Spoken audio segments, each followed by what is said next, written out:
Sa gitna ng kanilang practice, ibinigay na ni Kuya ang kanilang mga costume para sa performance. Tiana.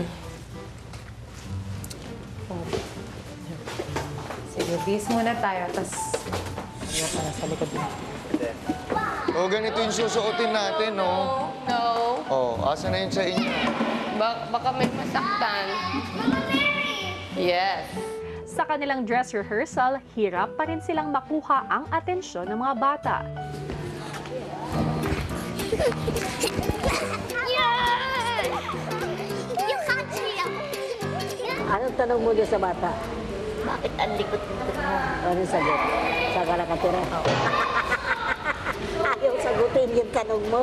Ikaw ang sumagot sa tanong niya. Hindi pa rin talaga pulido. At kaunting oras na lamang ang may bibigay ko sa inyo kasama ang mga bisita para mabuo nyo ng maayos ang inyong ginagawa at para maipanalo ang inyong lakitas. Meron akong game plan. Hawak mo si Kenzo and Caitlyn hanggang the whole time. Kailangan ko pang mas madirect yung fellow housemates ko. Hawak mo si Bagets, dalawa. Bibigyan ko talaga sila ng specific roles. And si Yada, and si Si Uno. Yada and Uno, hawak niya backstage.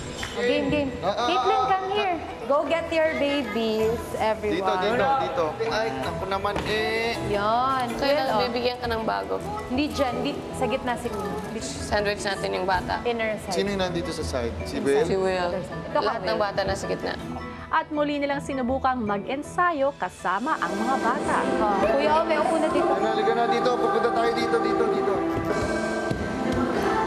Yay! Sit down na, ha? Magdadance ka, dance. Dito ko sa gitna. Maninay, dito ka. Ay, hindi. So, hindi, sorry.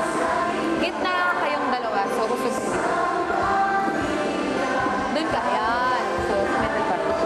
Pero sila wala pa on stage.